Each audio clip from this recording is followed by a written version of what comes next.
بسم الله الرحمن الرحيم.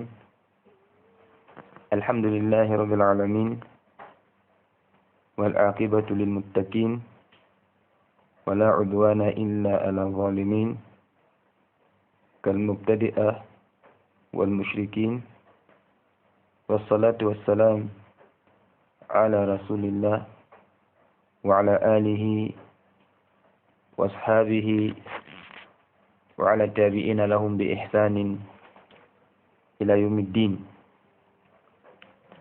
Alors que nous sommes le 4 Shawwal de l'an 1442 de l'immigration du prophète Muhammad sallallahu alayhi wa ala alihi wa ashabihi wa sallam de sa terre natale la Mecque vers la terre d'immigration, la Médine, correspondant au 16 mai 2021. Nous voulons, si Allah subhanahu wa ta'ala l'a prescrit pour nous, commencer un nouveau programme après le mois béni de Ramadan, dont nous prions Allah subhanahu wa ta'ala, le généreux et le détenteur de l'abondante grâce, de nous inscrire parmi ceux-là qui ont jeûné, prié et attrapé la nuit du destin, Laylatul Qadr, imanan wa ihtisaban, avec foi et espoir, car dans le hadith, man sama ramadana imanan wa ihtisaban غفر له ما تقدم من ذنبه من قام رمضان إيمانا واحتسابا غفر له ما تقدم من ذنبه ومن قام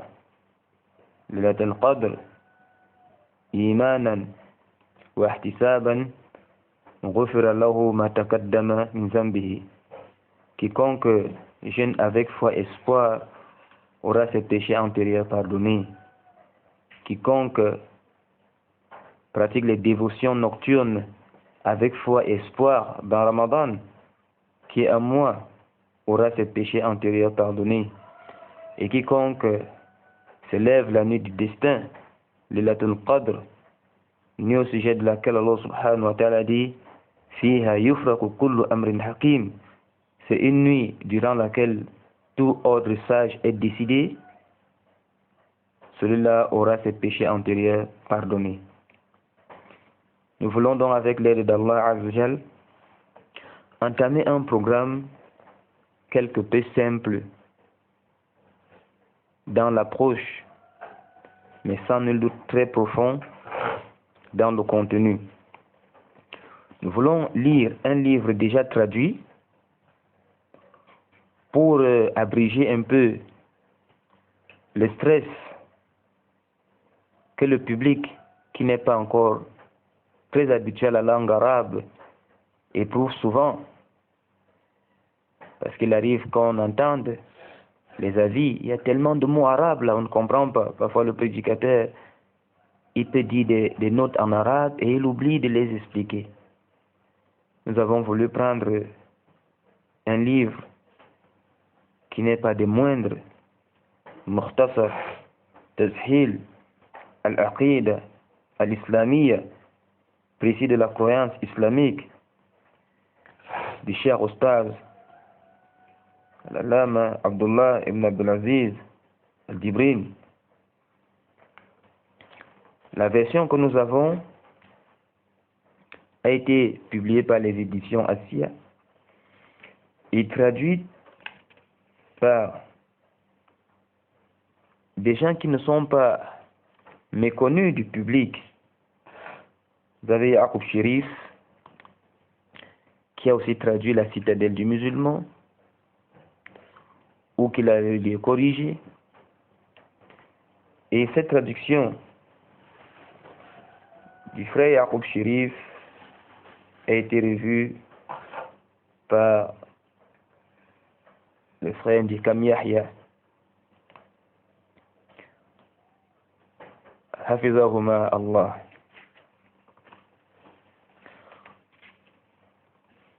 en réalité, comme le titre le signifie, précise de la croyance islamique. Il est très important, avant toute chose, de se souvenir que chaque spécialiste dans son domaine estime généralement sa science comme la meilleure. Il faut leur trouver une excuse.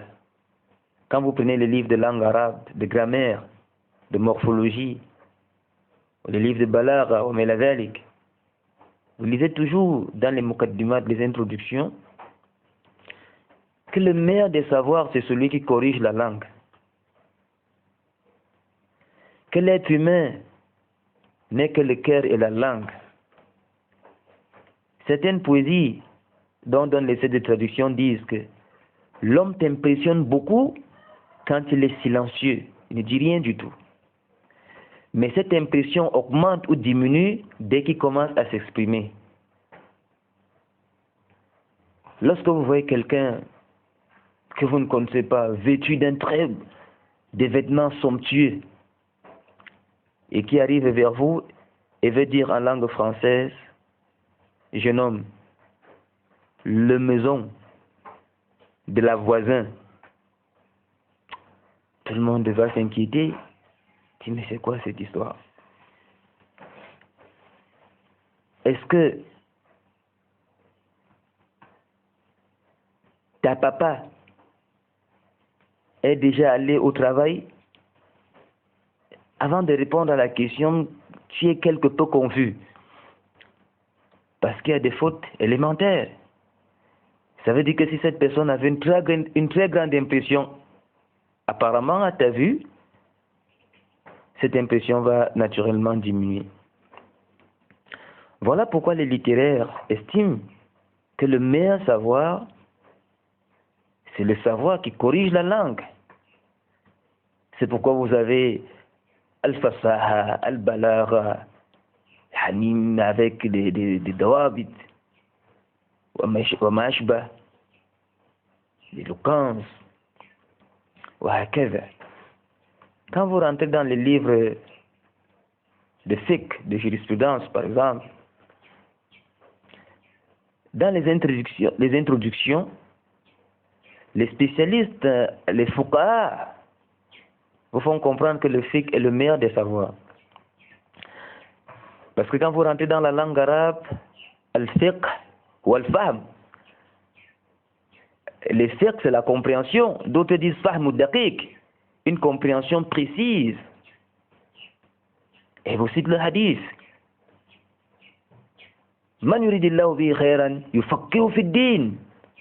Celui à qui Allah veut du bien, il donne le fiqh dans la religion. Vous trouvez ce récit dans les livres de fiqh. Quand vous prenez par exemple les livres tels que Al-Zakhira, dans les Furu' al-Malikiyya, l'introduction seulement sur le mérite du fiqh et le fuqaha, mais la zalik, amruhu. Et c'est la même chose quand vous allez rentrer dans les sciences d'usul al-hadith ou mustal al-hadith. On vous dira que ça c'est le meilleur des savoirs, les spécialistes. Parce qu'en réalité, les ulama du hadith ont fait tache d'huile. Tout ce dont vous entendez parler, les imams Ahmad bin Hanbal, Yahya ibn Ma'in, Sufyan al-Thawri, imam al-Bukhari ou Muslimun, al-Tirmidhi, vous avez Ibn Asakir, Abdul Bar al-Qurtubi, al-Maqdisi. Ils sont nombreux. Imam al-Tirmidhi, Abu Daoud, al-Nasa'i, wa Melazalik, Imam Malik, wa Mashbah. Des rumous de la Ummah. L'un de nous estime qu'il ne vaut pas leur salive. Et ils sont comme ça, uluful malayin. Ils vous disent, Haza ilmu rijal, c'est la science des hommes. Des Mufassiroun disent que lorsque Allah dit dans le Coran que chaque imam viendra accompagné de ces gens, il voit que les gens du hadith seront derrière le prophète Muhammad sallallahu alayhi wa sallam. La shaq, que cela joue un rôle très important dans l'islam. Mais cela n'empêche qu'on puisse relativiser. Car à vrai dire, pour trancher sur cette histoire, il faut revenir sur ce qui est connu. فَشَرَفُ الْعِلْمِ بِشَرَفِ الْمَعْلُومِ. Une science est noble en fonction de ce qu'elle enseigne. Le meilleur des savoirs, c'est celui qui t'enseigne Allah. C'est le savoir du aqidah. C'est le savoir du tawhid. Car lorsque le aqidah n'est pas sahih, lorsqu'il y a des inhrafat, les déviances dans le dogme, c'est la catastrophe. Et quelqu'un peut être un grand muhaddith, mais il a quelques maladies dans le dogme. Abu Nu'aym al-Asbahani, هذا Jabal al-Shamikh, cette montagne qui est restée le musnid du dunya pendant des décennies, avec quelques inhirafat dans le aqidah, des déviances dans le dogme.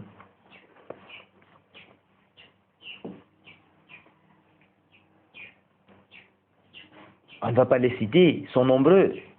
Vous avez beaucoup de littéraires qui étaient des munharifin, des soufites. Amashba. Vous avez certains fuqaha, des gens très forts dans le fiqh, peut-être même l'usul al-fiqh, mais qui étaient parfois des mu'tazila ou des asha'ira, mais la dhalik. Donc en réalité, le meilleur des savoirs, c'est le savoir qui corrige, le savoir qui te fait connaître Allah, c'est le savoir du tawhid, c'est le commandement majeur. Parce que vous, comme vous le savez bien, personne ne peut rester sans croire à quelque chose.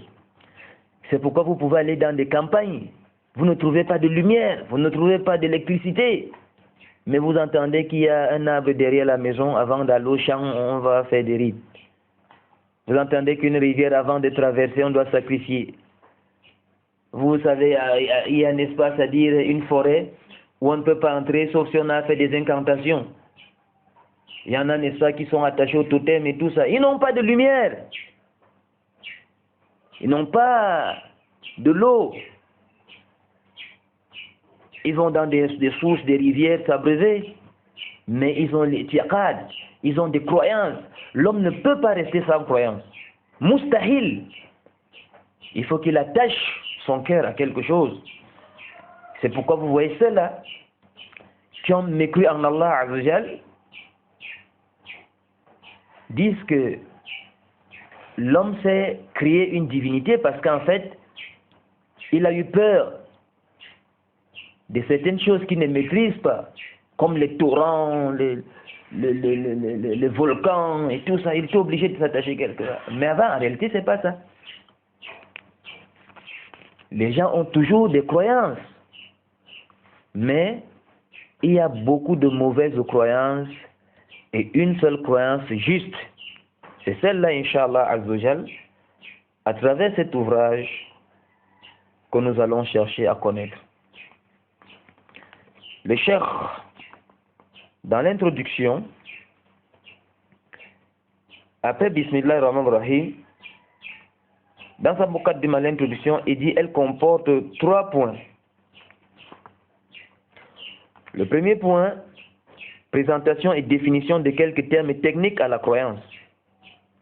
Il faut cette ta'rifat, il faut cette définition. Pourquoi? Hukmu ala shay far'un an tasawwurihi. Pour pouvoir se prononcer sur quelque chose, il faut être capable de la distinguer d'une autre chose. Parce que tant que tu n'es pas capable de distinguer une chose, de différencier une chose à une autre, tu ne la cernes pas. Et avant d'entrer dans un domaine, il faut le connaître. Il faut avoir une idée de sa définition. C'est très fondamental. C'est ce que le cheikh Abdurrahman bin Nasr al-Sa'di, rahimahullah, rahmatan wasi'a, dans son livre